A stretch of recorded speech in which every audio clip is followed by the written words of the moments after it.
Good afternoon, gang. How's everybody today? Well, I didn't do a video yesterday because I decided I was going to rest. Why? Well, the day before I was working in the garden.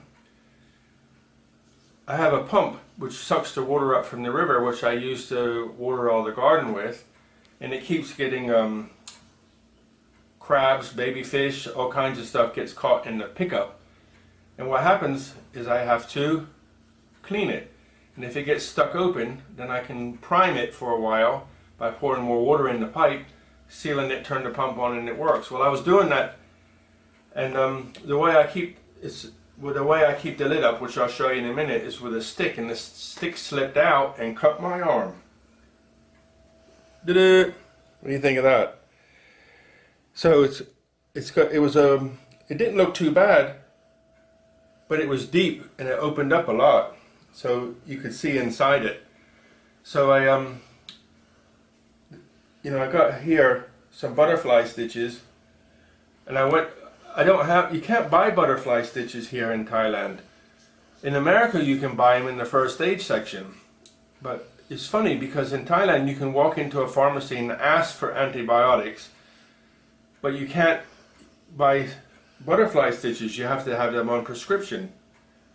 So I could never find them anyway. I knew I needed stitches or butterfly stitches, so I went to the hospital. Okay, so here I am outside, and this is when I'm working on the pump. This is about where I stand like this. And so I built this little house.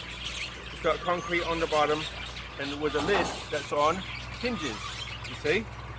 And inside is the water pump. So the bottom one is where it comes in, and the top one is where it goes out. And there's an electric pump there. I think it's a quarter or 3/4, I can't remember. So I brought the wiring in from my workshop underground and brought it to here. So when I turn the switch on in the workshop, the pump works. So what I did is I went like this. This stick is free, you see, but I have an idea. I'm going to fix it different now. And I just put it like that, and it catches. See, this won't catch. Not very safe. In hindsight, 2020. Okay, so it's like that, right? So I was working away in here, priming this, putting water inside here to fill the pipe back up, and then you put the cap on quickly, plug it back in, and I can use the pump. And the reason for that is the head in the water gets clogged up, and it's clogged now, so I have to go. I'm not going to go in the river again because it's too deep. But what happened was I'm working, and this fell down. I didn't have a t-shirt on, and it just went whoosh and cut me.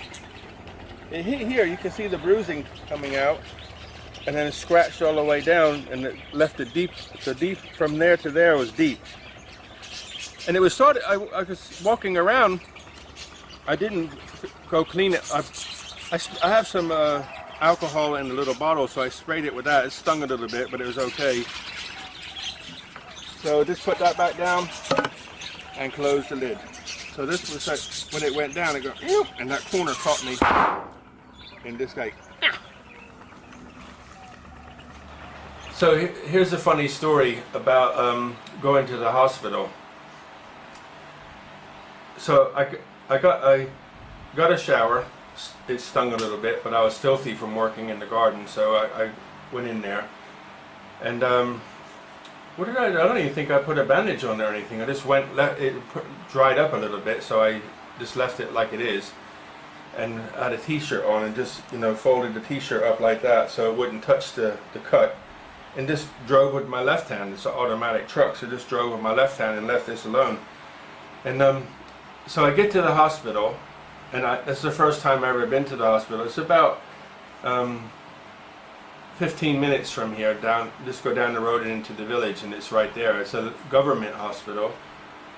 And when I first went there, I said,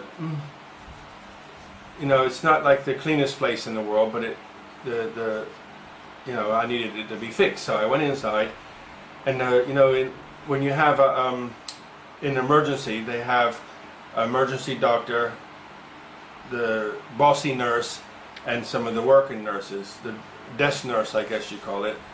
And she says, she points and says, wait outside. And I'm like, what? I haven't even asked for what I need, but she says, wait outside. So I just stood there and pretended I didn't understand what she said. And I looked on my phone and I found a picture of a butterfly stitch. So finally, the doctor looked at me. She was free, and then I showed her what happened, and she asked me how it happened. So I then went in. She put me in another room, and then said, she come in and says, "Okay, I think you need stitches because it's too deep." And I said, "No, just some butterfly stitches is all I need. I don't want people sticking needles in me and crap like that.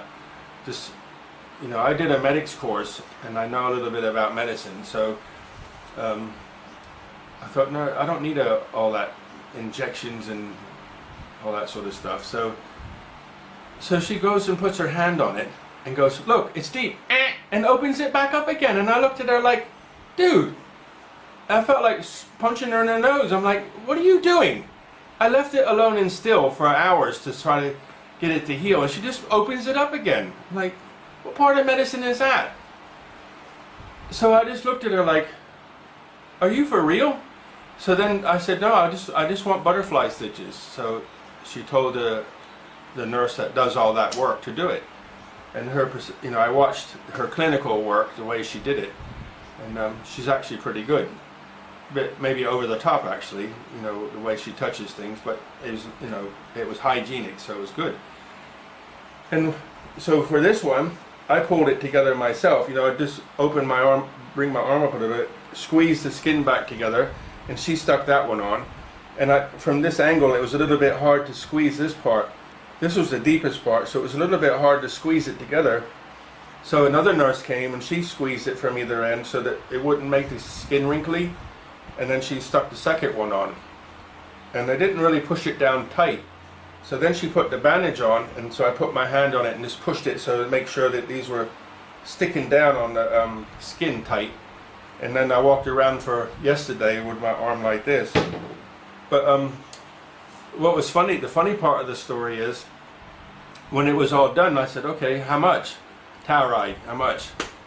So then they said, okay, so they come in with a piece of paper saying, what is your name, what is your age, and your address? But I don't know my address here. I don't know that, nobody knows the street here. So it's just a number, which I know, and an area. So I told her that. And that they were looking at me like, that's strange. I said, that's my area. You know, what can I tell you? So then they said, how much do you weigh? How tall are you? And I said, okay. And I'm still like 15 minutes, 20 minutes, 25 minutes. I'm thinking, and the lady says, go wait outside. I'm like, why do I need to wait outside? So outside the emergency door, it's not a waiting area and air conditioning, right? This is Thailand. It's winter, so it's not that hot, but it's still warm. There's a bench seat about this wide to sit on, no back. So you go to the emergency room, and the waiting room is outside on a piece of board this wide. So she said, the young lady said, go wait outside. I said, no, it's hot. I'm sitting here. I was sitting in a room about, I would say, 30 feet long, which is maybe 10 meters long or more, and 5 meters wide. I was the only one in there by myself, and they say, go sit outside in the hot on this little bench. I said, I'm sitting here in the AC. So I stayed there. She said, oh, okay. So I'm waiting and waiting. So finally I just stood up, and I stood in the big doorway between the two rooms where they're working and where I was waiting. And finally they said, okay, go. And I'm like, so I don't pay? And I don't know why they didn't charge me anything. I think because they couldn't put me in the system. So I went to speak to, the doctor was trying to speak to me, but she kept getting phone calls. So I just, you know, I was patient. I waited. I realized she was taking care of emergency business. So the mean desk nurse goes, go home! In that kind of tone. And I just looked at her like, who are you talking to? And then I did, because I ignored her, she just looked at me again, and I looked across at her, and she goes, go home! I'm like, who are you talking to? I didn't say nothing, but I was thinking. So I just turned my head like, I don't understand what you're saying. Like, go away. And then the third time she said the same, go home. And I said, I wanted to talk to the doctor. Oh, okay. But I used the same tone, and she, oh, okay. So when the doctor finally got off the phone, the doctor said to me, do you have any pain? I said, no pain. She says, okay, if you have pain, take paracetamol and keep it clean. I said, thank you. Is that all? She said, yes. I said, you sure you don't want to charge me? She said, yeah. She said, go. I said, thank you very much. And I left. It was an experience, you know. I've been to a hospital in Nepal, in the mountains of Nepal. It was like a little government hospital, and it was very similar. The people were much more friendly, but the clinical part, when they took blood, I had a real bad bacterial infection in my intestines, and they had to take blood. And again, because I did medical training, I walked into where they take the blood, and I was like, oh my God, I'm going to catch something in here. It was dirty. But this place, it was a little older, but clean. You know, and they were professional. They just need an attitude adjustment, be more polite. But that was my little ordeal, so I think I'm just going to leave. I left the bandage off this afternoon, and you can see the bruising here, but I think in a couple more days it'll be okay. So I'm going to leave the butterfly stitches on until they fall off. Okay, so that's my story for today. The ordeals of living in the middle of nowhere and hurting yourself. So the moral of the story, don't hurt yourself. Okay guys, thanks for watching. All the best. Peace out. See you later.